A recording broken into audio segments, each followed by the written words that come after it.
Tu as été intègre dans toutes tes voies. Vous voyez? Parlant de qui ici? Qui sait de qui on parle ici? Ézéchiel 28 parle de Lucifer. Qui était Lucifer? Lucifer était un archange, n'est-ce pas? Chargé de la louange et adoration dans le gouvernement de Dieu. Donc il y avait un gouvernement à la montagne de Sion. Et le ministère d'État chargé de la louange et adoration était dirigé par le ministre d'État appelé Lucifer. D'accord? Et la Bible dit qu'il a été intègre dans ses voies jusqu'au jour. Le problème, c'est qu'il y a certaines personnes parmi nous qui n'ont jamais été intègres, alors que Satan l'a quand même été au moins une fois.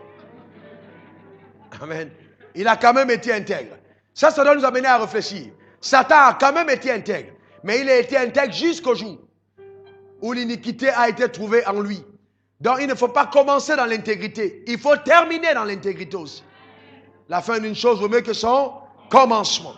La Bible dit, par la grandeur de ton commerce, tu as été rempli de violence, tu as péché. Je te précipite de la montagne de Dieu. Voyez, je te précipite de la montagne de Dieu, chérubin, protecteur. Je te fais disparaître.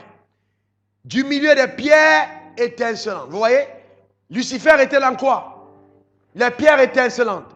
Ce n'est pas les petits rubis. Amen. Il était dans la... Quand Dieu dit c'est étincelant, ce n'est pas les fausses pierres du marché. Non, étincelant. Dans le saphir, l'émeraude et toutes ces pierres indescriptibles, l'onyx, c'était aussi des pierres d'une beauté incroyable. C'était là où Lucifer était. Et la Bible dit, ton cœur s'est élevé à cause de ta beauté. Ça veut dire que Lucifer était beau. Vous savez, Dieu n'a jamais fait quelque chose qui soit vilain. Lucifer était beau. Donc même les démons, vous voyez aujourd'hui, avec les dents et tout ça, au départ, c'était pas ça. Il était beau. Et vous comprenez, il était beau. Vous n'avez pas encore vu quelqu'un vous dire, cette fille-là, qu'elle avait 18 ans, elle était belle, 40 ans, elle est fanée. Généralement, ce qui vole la beauté, c'est ce que le diable a fait. Il y a des choses qui peuvent dérober ta beauté, ton éclat. Je vais vous dire une chose que les produits même ne sauront pas remettre. Tu vas briller, mais il n'y a pas d'éclat. Tu vas rougir, mais l'éclat n'est pas dedans. Voilà, l'éclat, c'est Dieu qui donne l'éclat. Amen, l'éclat, alléluia. Amen. C'est Dieu qui te donne l'éclat. Il dit, je te jette par terre. Je te jette par terre. Je te livre en spectacle au roi. Waouh. Vous voyez, il dit, je te jette par terre. Ça veut dire quoi? Ça veut dire que Lucifer, suivez-moi bien, était à la montagne de Sion, il adorait Dieu. Et dans le gouvernement de Dieu, il y avait l'ange Gabriel qui était chargé de la communication. L'ange Michael qui était le ministre d'État, n'est-ce pas, chargé des forces armées. Et un jour, Lucifer décide de prendre la place de Dieu et de faire le coup d'État au ciel. Dieu regarde Lucifer et dit, mais Lucifer, entre nous, comment tu peux oser? Je suis quand même Dieu. Ah, pour ton information, je veux que tu saches que Dieu signifie le seul être qui n'a besoin de personne pour être ce qu'il est. Je ne dépends de personne, je suis Dieu. Il dit, mais il dit, Lucifer, écoute, comme les 1/3 des gars qui étaient avec toi t'ont suivi, moi je vais régler ça autrement. Il dit, tu as vu la terre là-bas? Genèse 1, verset 1, au commencement, Dieu créa les cieux et la terre. Donc la terre était déjà là. Il dit, bon, je vais te jeter par terre.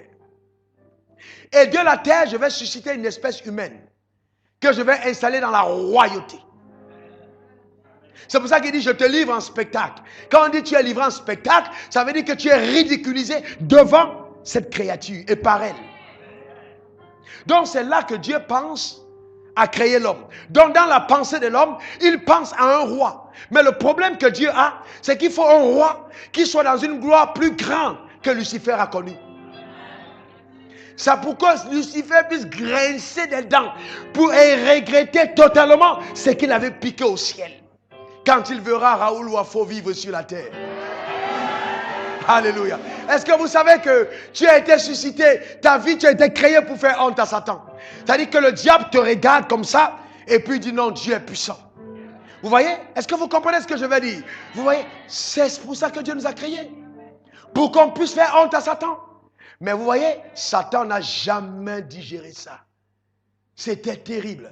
Dieu n'a pas jugé important lui-même de descendre sur la